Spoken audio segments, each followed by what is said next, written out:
சூடாக இருக்கும். ஸோ இந்த ஸ்டேஜில் அரைச்சி வச்சுக்கணும் பேஸ்ட்டு.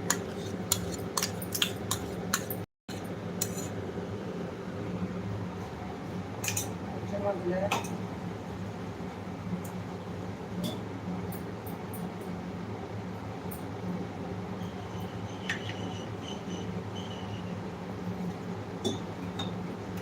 தண்ணி ஊற்றி நல்லா மிக்ஸ் பண்ணிக்கிறேன். மிக்ஸ் பண்ணிவிட்டு கொஞ்சம் நல்லா மிக்ஸ் பண்ணி ஊற்றிக்கிறேன். ஓகேவா, அவ்வளோதான். இதுக்கப்புறமாவும் தண்ணி வேணும்னா நம்ம தான் ஆட் பண்ணிக்கணும். தண்ணி வேணால் ஆட் பண்ணிக்கலாம். ஓகேவா, அந்த ஸ்டேஜில் நல்லா சிம் பண்ணிங்கன்னா கெட்டி ஆயிரும், டக்குன்னு கெட்டி ஆயிரும். ஸோ எனக்கு இந்த கன்சிஸ்டன்சி இன்னும் கொஞ்சம் வேணுங்கிறதுனால இன்னும் கொஞ்சம் தண்ணி ஆட் பண்ணிக்கிறேன். போட்டு கொதி வரும்போது ஓகேவா, இப்போ நம்ம வேக வச்சுருந்த பாஸ்தா அதில் போட்டுடலாம். போட்டு ஏன்னா அதில் அந்த சாஸோட கொஞ்சம் நல்லா மிக்ஸ் ஆகி வரணும்னா அதுலேயே கொஞ்சம் நல்லா பாயில் ஆனதான் நல்லாயிருக்கும். இந்த ஸ்டேஜில் இந்த பாஸ்தாவுக்கு தேவையான ஸ்பைசஸ், உப்பு எல்லாம் ஆட் பண்ணிக்கலாம். ஆல்ரெடி பாஸ்தா வேக வைக்கும்போது நான் உப்பு போட்டுட்டேன். ஸோ இப்போ இந்த சாஸுக்கு மட்டும்தான் நான் போடுறேன். கொஞ்சமாக உப்பு,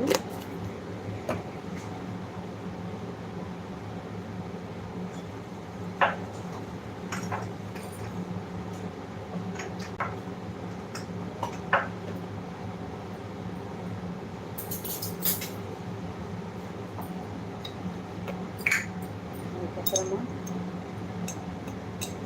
பாஸ்தா சீசனிங் என்னால் வேணுமோ நம்ம கஸ்டமைஸ் தான். கொஞ்சமாக ஒரேகானோ, அதுக்கப்புறமா காரத்துக்கு வீட்டில் பாப்பா ரொம்ப கம்மியாக தான் காரம் சாப்பிடுவோம். காரமாக தான் சுத்தமாக சாப்பிட மாட்டேன். அதனால் ரொம்ப மைல்டு. இதுக்கு மேலே வேணும் பெப்பர் கூட ஆட் பண்ணிக்கலாம்.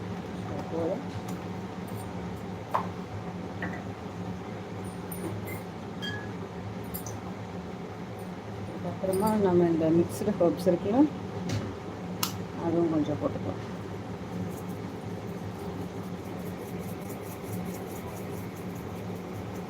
ஓகே,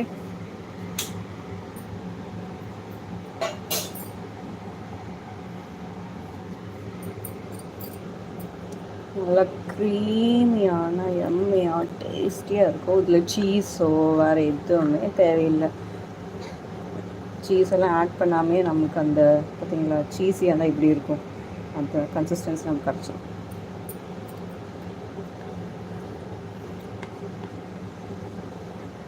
நல்லா பாயில் ஆகட்டும். ஸ்டேஜில் எல்லாத்தையும் நல்லா மிக்ஸ் பண்ணிவிட்டு உங்களுக்கு டேஸ்ட் எந்த அளவுக்கு கஸ்டமைஸ் பண்ணால் அந்த டைமில் கஸ்டமைஸ் பண்ணிக்கலாம். நான் டேஸ்ட் பண்ணி பார்த்துக்கிறேன் எப்படி இருக்குன்னு.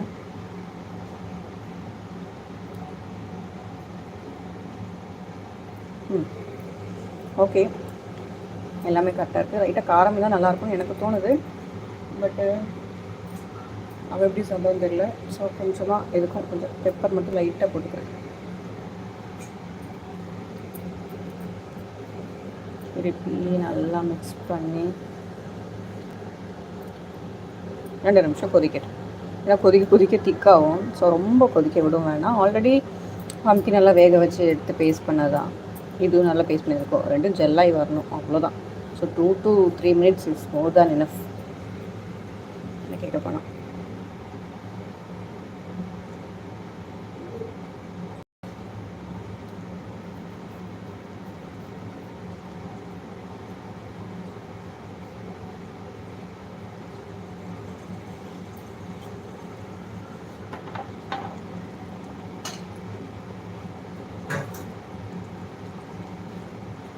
Okay, pasta is ready. Again இரும்பு கடாயினால இன்னும் கொஞ்சம் பார்த்தீங்களா கொதிச்சிட்டே தான் இருக்கும். அதனால நான் ஆஃப் பண்ணிடுறேன்.